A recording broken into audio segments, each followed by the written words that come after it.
trading the wheel lowers the standard deviation. And that means, and sounds great when we think about it, when the market's going down or the stock that we're doing the wheel on is going down. Oh, lower standard deviation. That means lower losses. Awesome. But it also means lower profits when the stocks go up, because you could end up negative scalping on the options. And so that's okay. I mean, I'll tell you what, I trade the wheel every day in my IRA. When I look at it and it's a down day, and I'm like, oh, look, the market's down 1% today. My account is down 0.3% today. Let me break my arm, pat myself on the back. But then, oh, look, the market's up 1% today. Oh, my account's only up 0.3% today. Oh, geez, I'm underperforming. You know, it can feel like that. But that's just because you're lowering the standard deviation. You still end up outperforming in the long run. Traders are in the business of, math and statistics. But how math and statistics feel is a whole nother ball of wax, because they do, you have a feeling that results from this.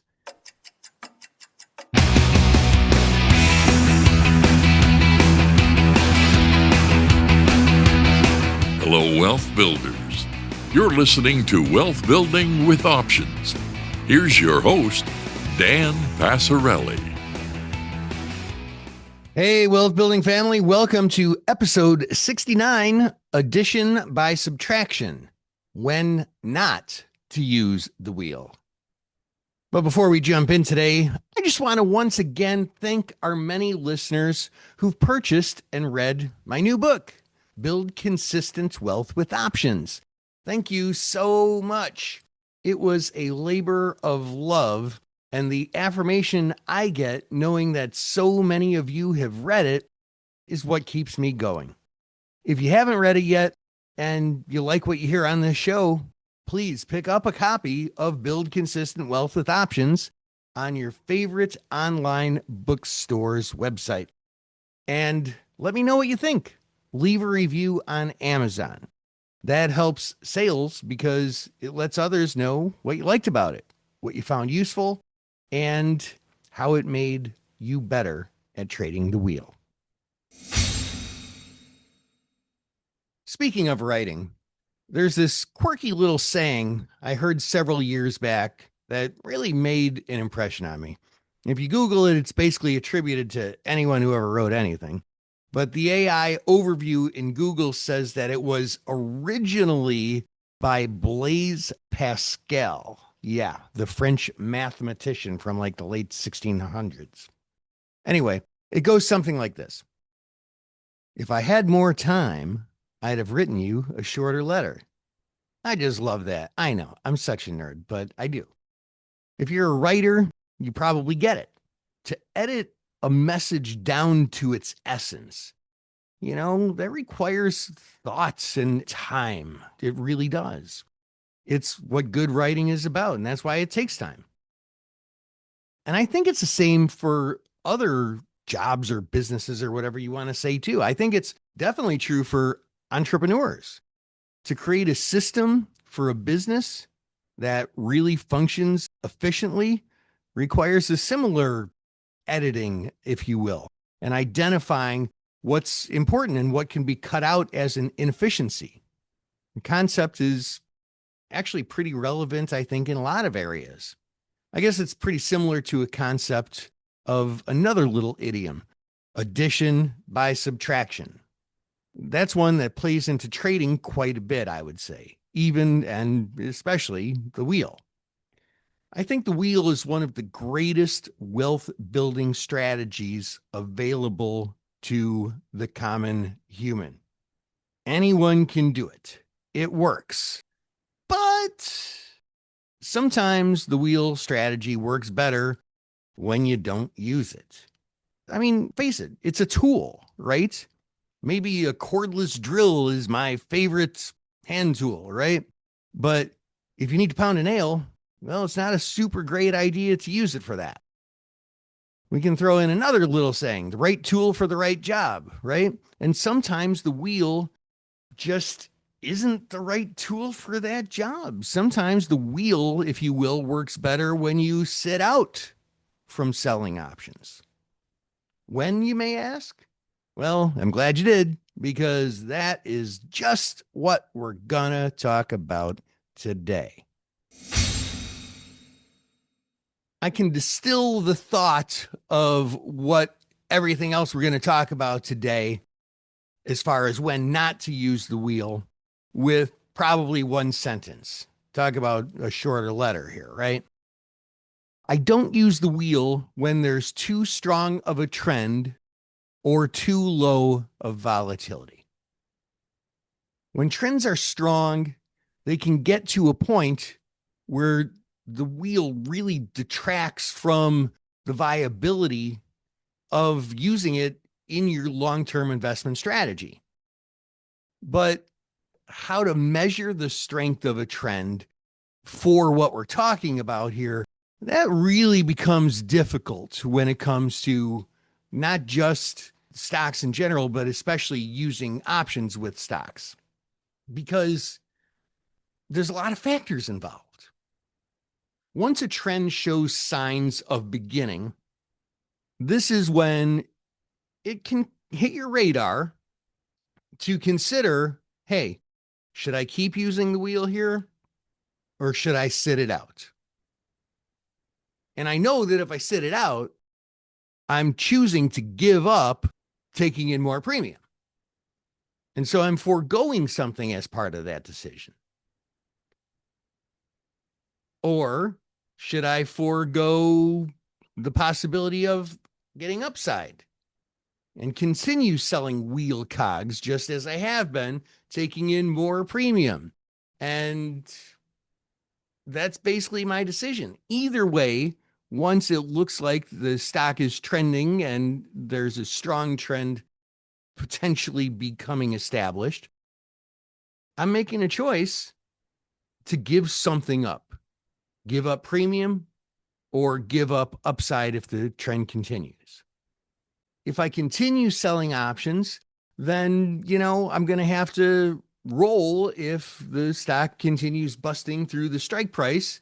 And if it busts through there too many times, then I guess I abort mission, right? I cut baits on the wheel strategy. But, then if it's blown through the strike a handful of times and I cut bait, then, Murphy's Law of Trading is that's when the trend ends, right? So it's tough. It's tough. In one of our recent shows, I forget if it was the last one or I think it was a couple shows ago, we talked about the fight or flight thing, right?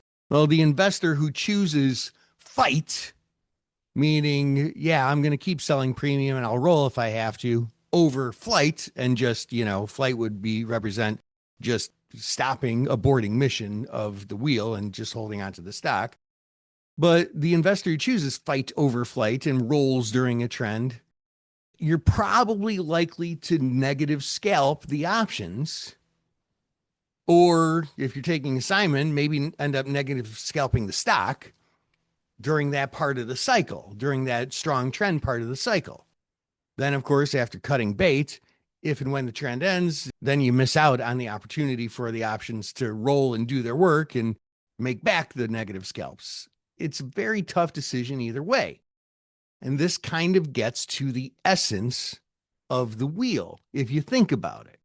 Even though it's a tough decision, it's okay. It's even okay negative scalping the options. Here's why. A continuous wheel play, it lowers risk in terms of standard deviation, right? We talked about that a ton. We probably talked about that in one of the first episodes.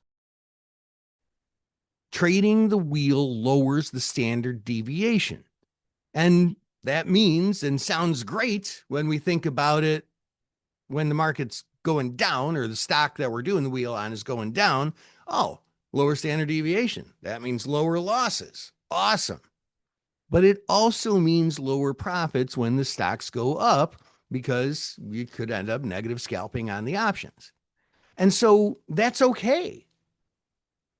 I mean, I'll tell you what, I trade the wheel every day in my IRA. When I look at it and it's a down day, and I'm like, oh, look, the market's down 1% today.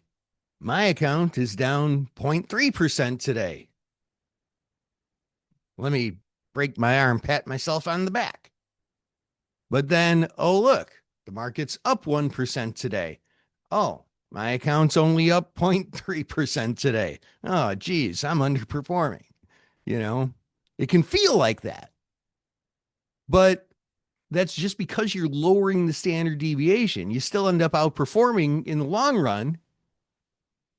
Traders are in the business of, math and statistics. But how math and statistics feel is a whole nother ball of wax, because they do, you have a feeling that results from this. And you really got to adjust your brain to this idea of lower standard deviation and what that really feels like in real life when it's happening, when the market's going up. It doesn't negate the strategy because you don't make as much when the market's going up. That's what the strategy looks like in real life.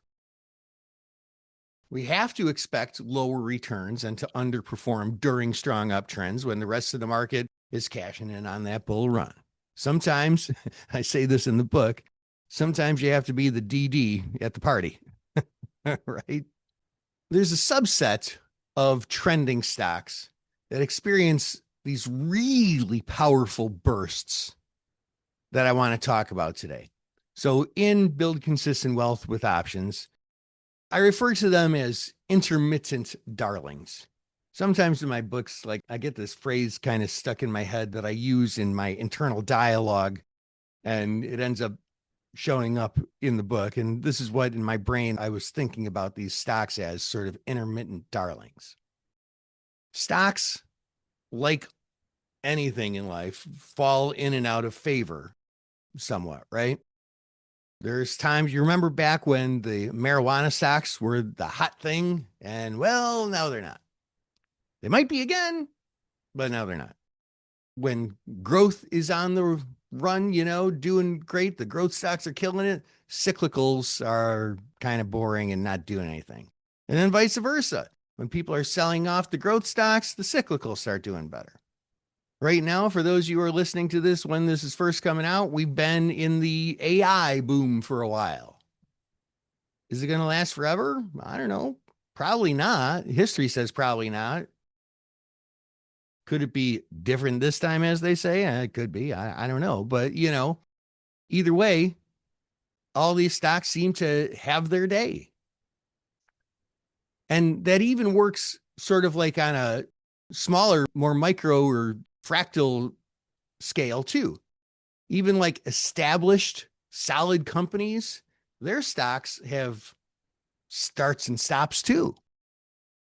One week, GM might make some big, huge rally full steam. And then, after that, it sits dormant for 6 months. It's the market, man. That's how it works. The extreme cases of this phenomenon, those are the ones that I call intermittent darlings. They're the ones that they seem to be good stocks and they're in the news, or at least their industry is in the news. And you look at it on paper and you say, geez, man, I think this could be one of these suckers that really takes off. And a year later, they do nothing. They're still sitting in the same darn place. But then one day, boom, they're on fire. That's how it works. In fact, this is why we have a log normal distribution for stocks as far as the options pricing model goes, because there's some of those stocks that just really take off. Value investors, I think they come across what we're talking about here pretty often. In fact, that's really what value investors look for, those sleeper stocks that are underpriced. But when some of those babies wake up, man, boom, look out below, or look out above, I guess I should say. They're everybody's darling for a while as they make up for lost time. And these are those situations where, as well, I guess today's episode's all about little idioms, isn't it? But the trader idiom that the strategy works great until it doesn't. And covered calls work great with these until they don't. And one of the really good examples that I give in the book, and I'm actually just going to read a little bit of an excerpt here, is on the rare earths. So a few years before this writing, I'm reading out of the book here, I took a deep dive into the rare earths market. For many reasons, rare earth minerals were increasing in use and were more and more in demand. From the 1960s to the 1980s, the US was the player in rare earths mining. But in the early 1990s, it ceded dominance to China. US mines then produced comparatively little. But trade tensions started increasing between the US and China. China realized this, and it became clear they could use their near monopoly now in rare earths as a trade weapon. It was inevitable the US would have to revive its rare earths mining industry at some point. But at the time, these were sleepers until they weren't. In 2025, the US government began cutting deals with domestic rare earth miners to secure production. A lot of these stocks sprang to life, doubling, then tripling in price. Change always requires a catalyst. In early 2025, the biggest American rare earths miner, MP Materials Corp., symbol MP, was trading in a range from around $20 to $25 a share. Investors could sell 1 month out of the money calls for about 40 cents. That looked okay as an annualized static return, around 20%. The if called return was even better. Writing covered calls for a few months was indeed market beating in that period. But then one day, the stock jumped from around $30 to $45 overnight. Within a month, it traded over $80. Wheel traders made nickels and missed out on dollars. The seemingly greatest challenge to selling covered calls on stocks like this is that it's impossible to know when the catalyst may come. It could be weeks, or it could be years, or it could be never. The other apparent challenge is in recognizing whether the life breathed into the stock is a new reality or an ephemeral spike on the chart.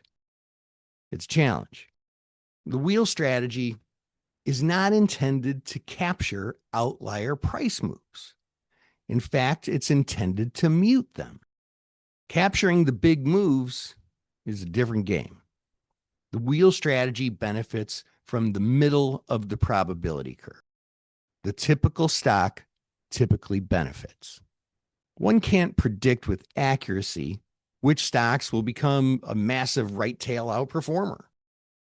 For every corporation that went bankrupt, there were investors who thought it was going to be the next Amazon.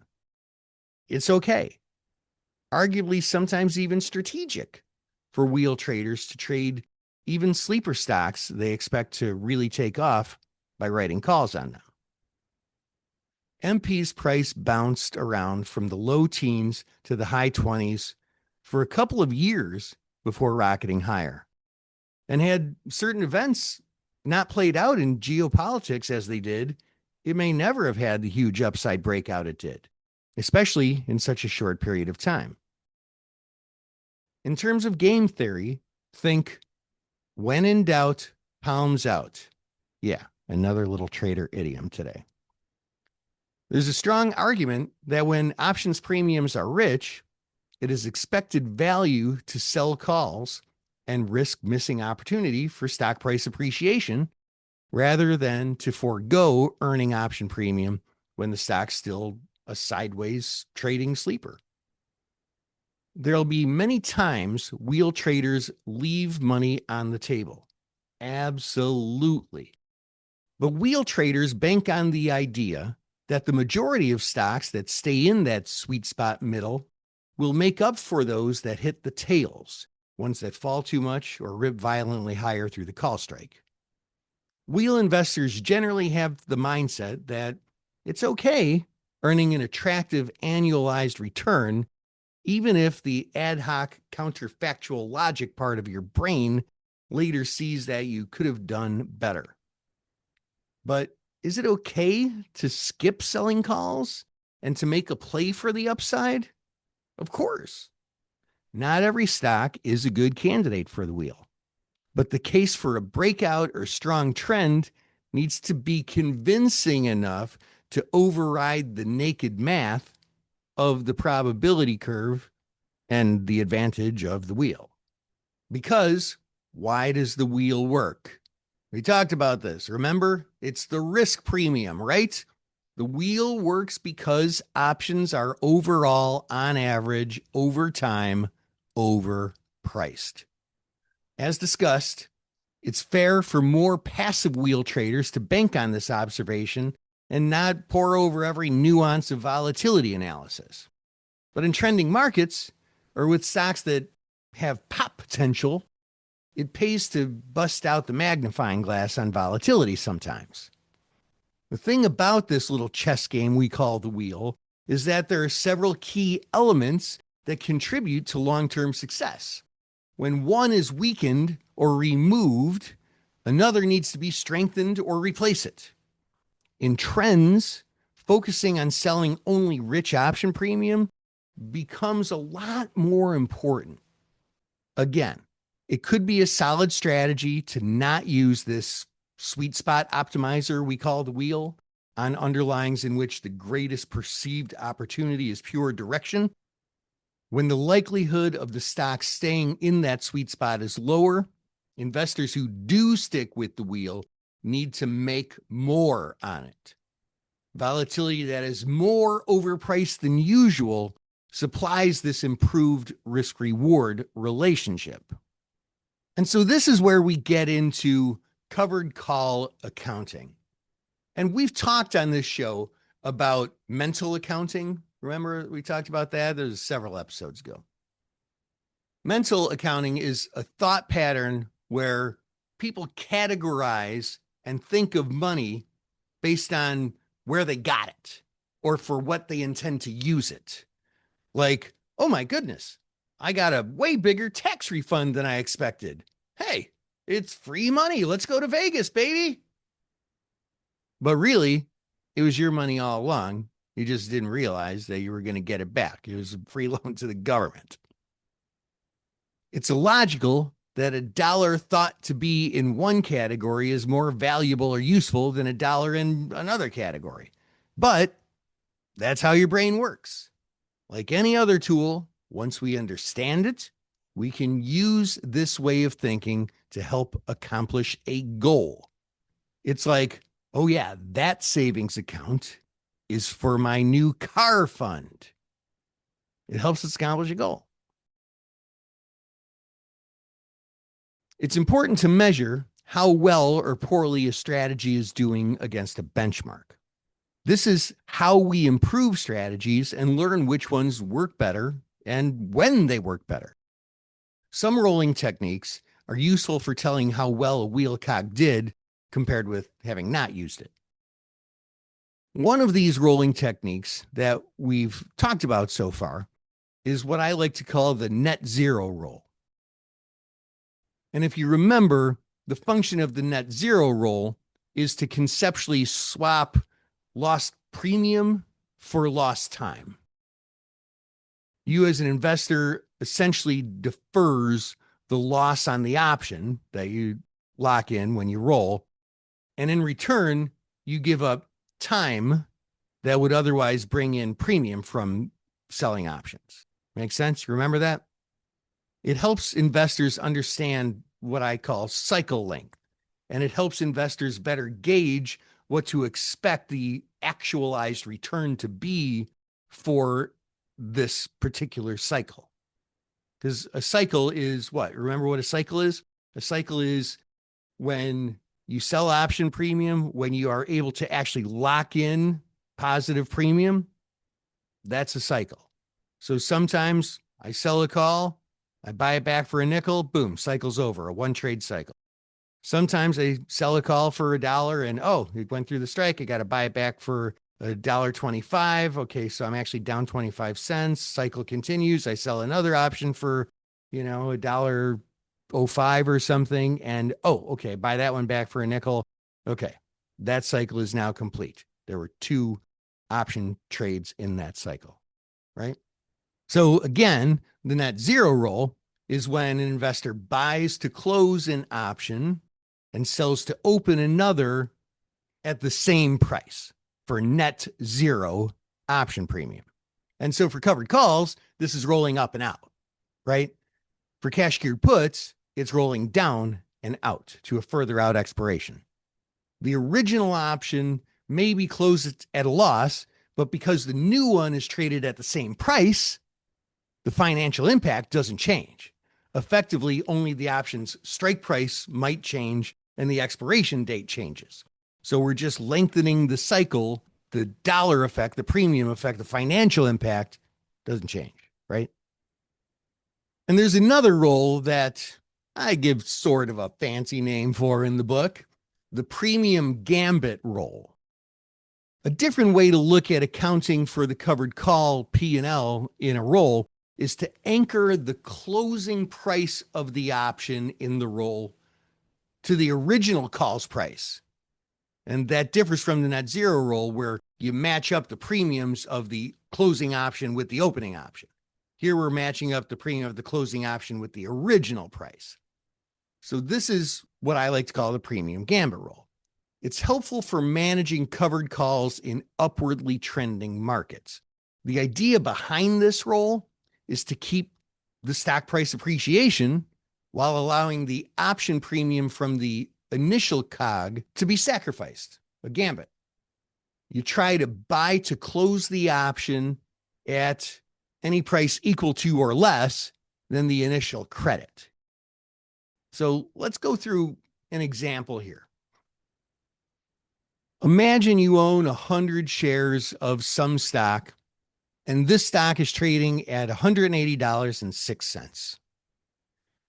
The stock has a low historical volatility, which of course means that the stock itself is not very volatile, right? Because historical volatility is the annualized standard deviation of daily returns in the stock. And it's been slowly and steadily ratcheting higher over the past year. Imagine you want to squeeze a little more juice out of this so far decent stock investment.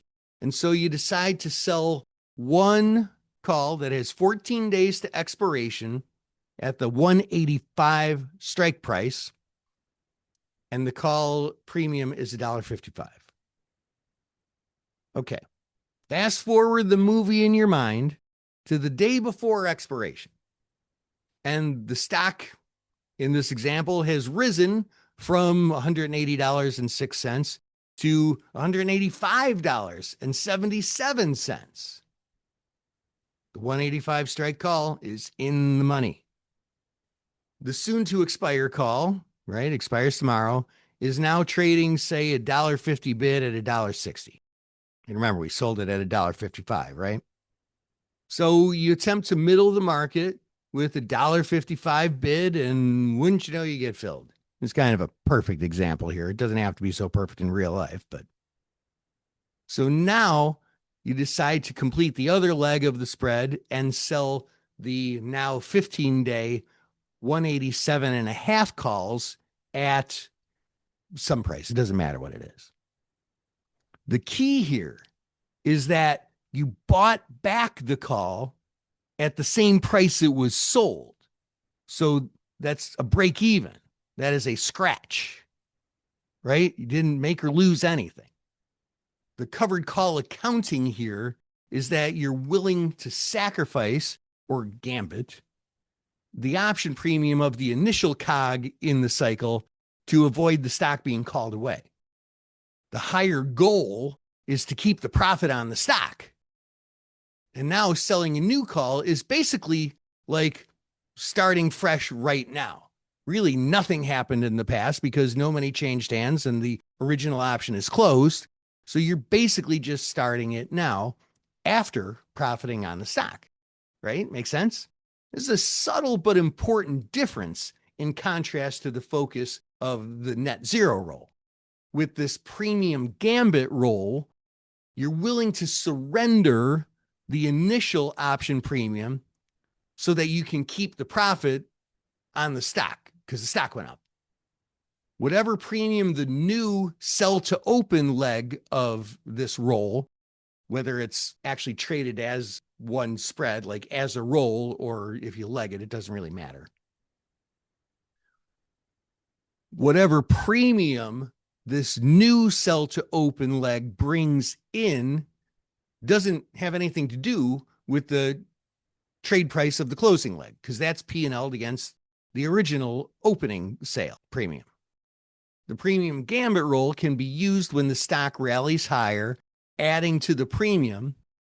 So what's really going on here with this premium gambit roll is that time passes, and so the option loses value, but the stock goes up, and so the call option gains value.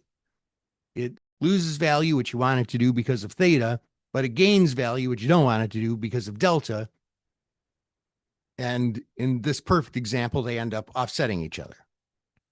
So thinking about it that way, that delta is what's adding value to the call. Obviously, if the stock goes up too much, well, you're not going to be able to do this, right? This is, again, right tool for the right job. Doesn't work universally, but in some cases, it's an amazing adjustment. The net zero roll is more likely to be used if the stock had a bigger run up in price and, the call's in losing territory. Although, not necessarily always. So in contrast, the focus on the net zero roll is to keep both the profit on the stock and the original option premium credit. The sacrifice in the net zero roll is just lengthening the cycle. You're still hoping to profit from the stock going up and from the option premium. So what if the stock has made such a big advance higher that you can't buy the call back for the original price and can't find an option to roll to for net zero premium that has enough time premium for it to make sense anyway? This could be the case if the calls become super far in the money and has little or no time value left. This happens sometimes.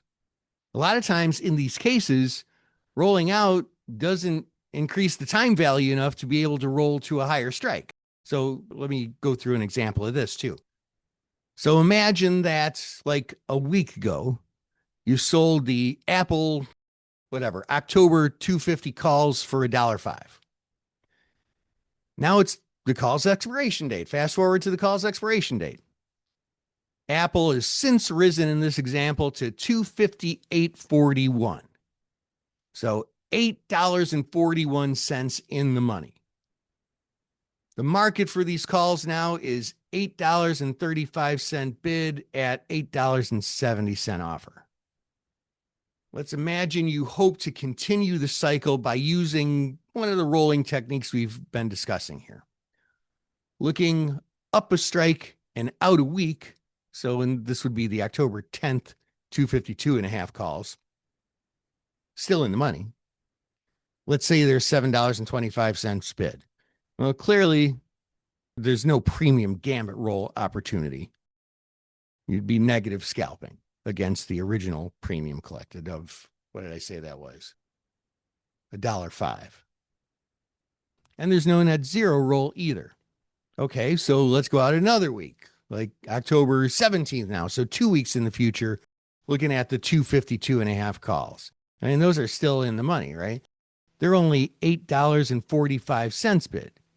Even attempting to middle the market, it's likely the net zero roll can't be done in this expiration either. Because remember, it's time premium that matters, right? Not the in the money value. There's no prospect of sacrificing option premium and still holding onto the profit on the stock price. And there's no lengthening the cycle either. There's no kicking the can down the road, at least not without taking a loss on the option. So basically, you'd have to do some sort of combination of the net zero roll or premium gambit roll, or just do a roll that doesn't have quite as fancy a name and just know that you're going to end up lengthening the cycle quite a bit. And hey, that's okay. But let's be clear on exactly why I kind of named and categorized these two different types of rolls. The reason for that is because they help measure wheel results for individual cogs. And that's it, really. That's why I have these sort of textbook perfect and named rolls. Let's not lose sight of a couple important things. We don't want to get hung up on reference dependence. Because does it really matter if we execute a perfect, exactly net zero premium roll? Could it possibly be okay to pay a nickel for it, or collect a nickel or a dime or 50 cents or whatever? Of course, right? Same with the premium gambit roll. Each of these tools, it's just a measuring stick. One cog in a wheel cycle really, in the long run, doesn't mean very much. There's no shame in logging a loss on a wheel cog. On the contrary, there is shame in chasing after a trade and refusing to take a loss on this one single cog, when we need to realize that what we're really after is the cycle. The cycle is what truly matters. We can make a case as well that the cycle of cycles is what really, really matters. In strong and long trending markets, it's common to make money on the stock and lose money on the call component. This is simply what lowering the standard deviation looks like I said before. But not all markets are strong and long upward trends. In down markets, lower standard deviation plays out by losing less as a result of option premium collected, right? Remember? This is the effect of the volatility asset class profiting to offset some of the directional loss. And as always, the middle of the distribution curve regimes, those are the ones that always outperform. And that about wraps it up for this show. But before you go, let's talk about how you can get the most out of the Wealth Building with Options community. First, make sure you're subscribed to the show on your favorite podcast app. And if you're already subscribed to the show, you can go even deeper and get more out of what we talk about with the paid subscription. With your paid subscription, you'll get video extra podcast episodes so you can get hands-on training on things we talked about during the show. As a matter of fact, I think I'll do a video extra for this episode. Subscriber-only posts you'll also get, where I drill down on a stock event or trading opportunity and share trade ideas. You'll get all my covered calls and cash-secured put trades that I'm making in my real brokerage account. You'll get access to our monthly online Ask Me Anything webinar, and you'll get our unusual options activity alerts on options income trades and much more. And the best part is, your paid subscription helps keep this show on the air. So thank you to all of our paid subscribers. To become a paid subscriber, just go to the Wealth Building with Options Substack page and sign up. The shortcut to that page is wealthbuildingpodcast.com. Wealthbuildingpodcast.com, and choose a monthly or annual subscription. Or for the best value, become an all-in wealth builder and get everything I mentioned, plus our Friday group coaching, our Smart Income video class, and you'll get a signed copy of my newest book that this entire podcast is built on, Build Consistent Wealth with Options. Until next time, invest excellently.